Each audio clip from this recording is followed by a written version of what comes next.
açúcar vicia? Vamos examinar essa questão e ver o que a literatura científica tem para nos dizer. Bom, como em qualquer mídia, a chamada desse vídeo é um pouco traiçoeira, porque, como veremos a seguir, temos que examinar a pergunta para entendermos com clareza o que é que estamos perguntando e o que queremos saber. A pergunta inicial foi: açúcar vicia? A primeira especificação é: o que queremos dizer com açúcar? É açúcar de mesa, a sacarose? Ou vamos incluir também adoçantes, qualquer substância com gosto doce, outros carboidratos? Na verdade, a pergunta desse vídeo me surgiu quando eu estava pensando sobre como algumas pessoas têm uma certa ânsia, como se fosse uma fissura de comer alguns tipos de alimentos. Doces eram os mais comuns, mas podia ser por comida salgada também. E como nós vamos ver nos artigos, não é só com carboidratos que isso pode acontecer.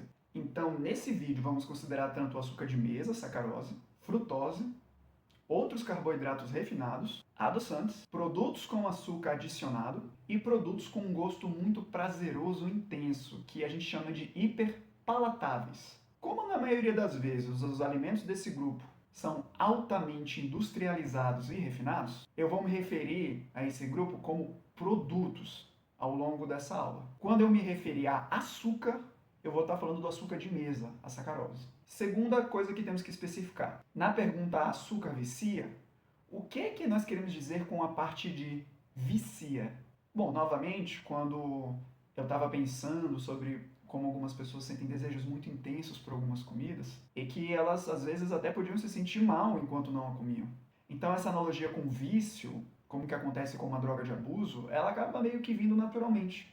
E muitas vezes no dia a dia nós usamos a palavra vício até num contexto meio informal. A questão é que do ponto de vista técnico, nós usamos a palavra vício, do inglês addiction, como vocês vão ver nos artigos, em casos bem específicos, porque existem critérios para configurar que exista vício. De uma forma bem geral e resumida, existe vício em alguma coisa ou uma substância quando existe uma capacidade, uma necessidade cada vez maior de se fazer uso, seja do comportamento ou da substância.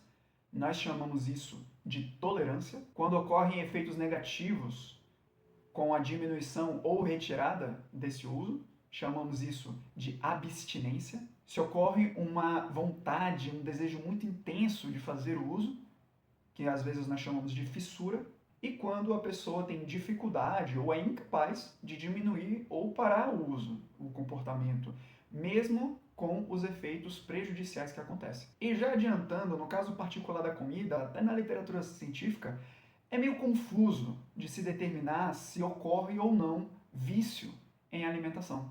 Então, ao invés de nós focarmos especificamente em vício, vai ser mais fácil nós termos um entendimento da situação se nós focarmos nos efeitos físicos, orgânicos e mentais que podem ser provocados pela alimentação e por esses produtos. Entendendo esses efeitos, aí nós vamos conseguir avaliar melhor o uso desses produtos na nossa rotina e se ocorre vício ou não. Então, no nosso vídeo de hoje, nós temos duas perguntas principais. Pergunta número 1.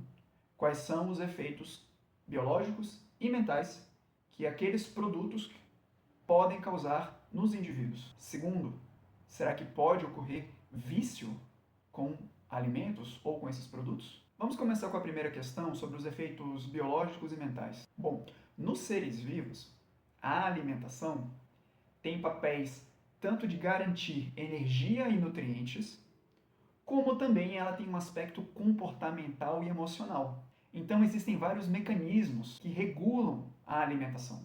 Não vamos entrar em detalhes, vocês podem ver as referências que vão aparecendo aqui para mais detalhes, mas entre esses mecanismos reguladores da alimentação estão incluídos hormônios secretados pelo trato gastrointestinal, hormônios secretados pelo tecido adiposo, o eixo hipotálamo, hipófise adrenal e o hormônio do estresse, que é o cortisol, o trabalho e a distensão das vísceras, redes neuronais, córtex cerebral, hipotálamo, áreas do tronco encefálico.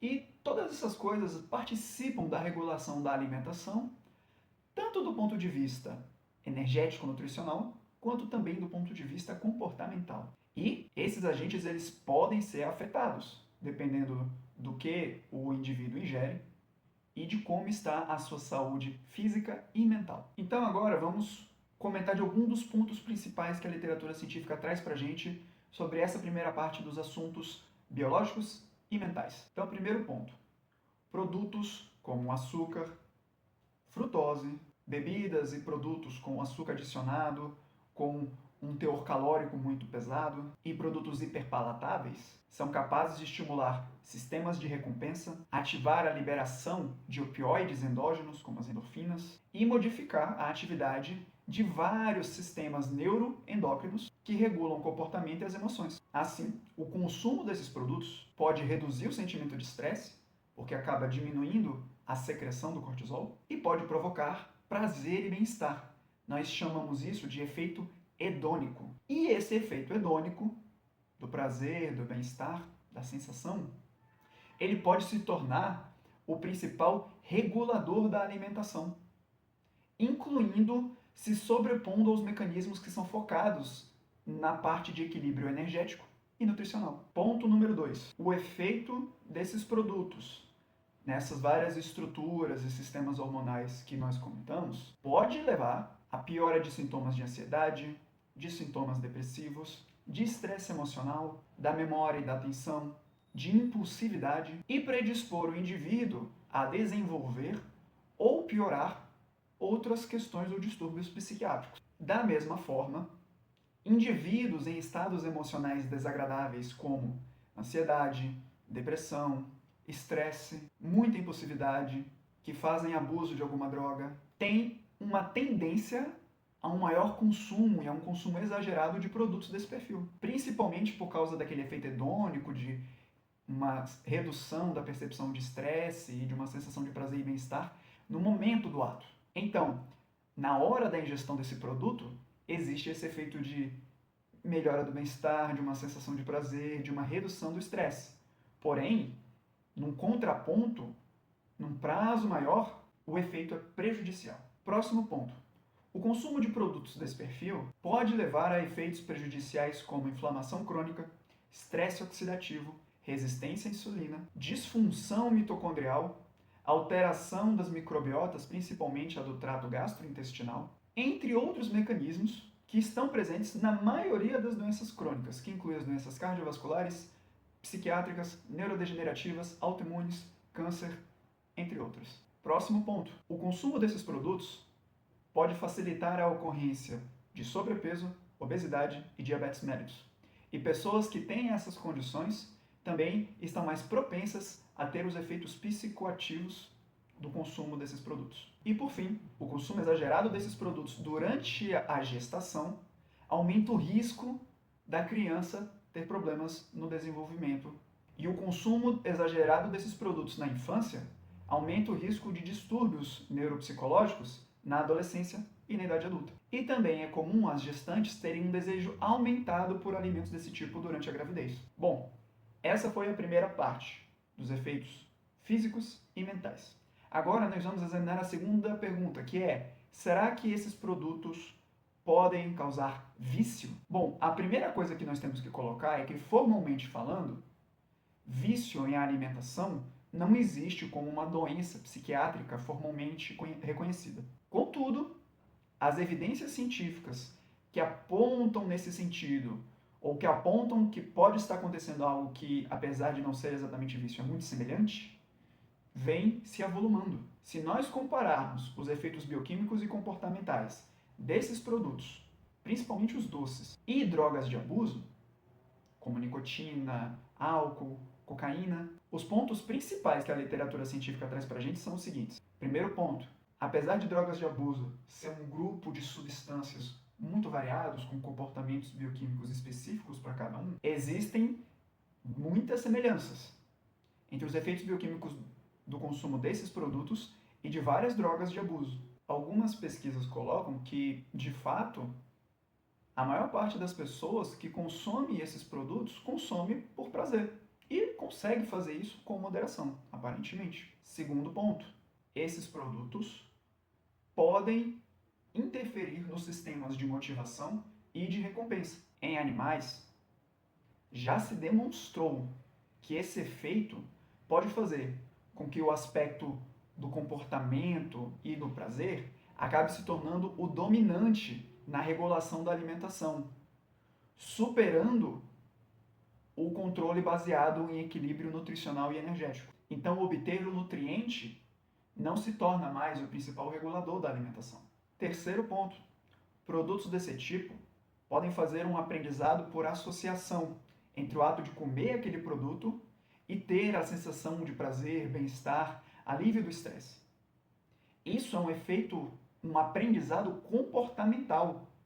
E ele pode ter uma influência no comportamento e nas atitudes do indivíduo, somado aos efeitos biológicos, bioquímicos que esses produtos podem exercer. Próximo ponto. Existe sim na literatura relatos de pessoas que desenvolveram um quadro praticamente indistinguível de vício em drogas de abuso em relação a esses produtos. Próximo ponto. Não é incomum que esses produtos sejam consumidos em quantidades crescentes a despeito dos efeitos prejudiciais que eles possam estar causando. Próximo ponto. Em pesquisas onde as pessoas relatam suas experiências com esses produtos, muitas vezes elas descrevem experiências parecidas com abstinência ou fissura quando elas tentam reduzir ou interromper o consumo. Próximo ponto. O consumo exagerado desses produtos pode aumentar o risco de desenvolver abuso de substâncias. E o último ponto é que já existe um certo consenso nas pesquisas científicas que, em animais, principalmente nos ratos de laboratório, esses produtos, em particular a sacarose, sim, podem causar vício. E o que as pesquisas colocam é que, até hoje, todas as substâncias que foram capazes de causar vícios em animais também foram capazes de causar sinais semelhantes a vício em humanos. Isso é colocado nessa publicação aqui de 2022.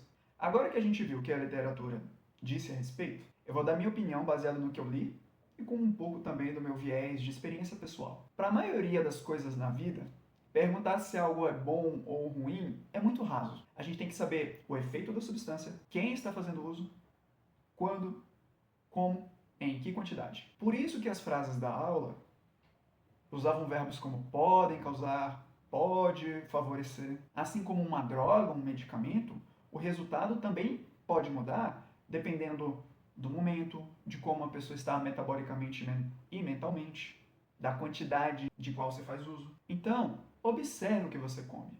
Observe o que te motiva, observe suas emoções e sensações, tanto antes quanto depois de comer esses produtos. Se for comer, não exagere, se observe. É importante a gente ter em mente que esses produtos que eu comentei, eles não são comida igual a legumes, vegetais, carnes. Eles são uma categoria diferente de substâncias. E são substâncias que podem ter efeitos psicoativos. Eles podem interferir na bioquímica cerebral. Além disso, na maioria dos casos, esses produtos eles não são essenciais e necessários para a nossa nutrição. A pessoa consegue manter um estado nutricional adequado com uma dieta equilibrada. E claro que o ideal é ter o acompanhamento de um nutricionista. Então, minha sugestão é reduzir esse consumo ao máximo e se auto-observar. A literatura traz pra gente que existe uma relação muito profunda entre o consumo desses alimentos e sofrimento físico e mental, onde um pode acabar reforçando o outro. A pessoa busca esses produtos pelo alívio e bem-estar, mas no longo prazo pode acabar sendo pior. Em particular, extrema cautela em situações como bebês e crianças, gestantes, pessoas que têm alguma condição física como sobrepeso, obesidade, diabetes, doenças autoimunes, alguma coisa de saúde física mais evidente, e também qualquer questão de saúde mental. Como nós vimos nos estudos, podem existir alterações estruturais e que causam repercussões a longo prazo com o uso inadequado. E são populações mais propensas a ter os efeitos negativos. Então nós temos que ter cuidado, especialmente as crianças e os bebês. E se por acaso nesse autoexame você sentir que você não está bem, evite mudanças radicais sem acompanhamento e procure ajuda. Era isso, pessoal. Já tinha um tempo que eu estava querendo gravar alguma coisa a respeito desse assunto. Até a próxima!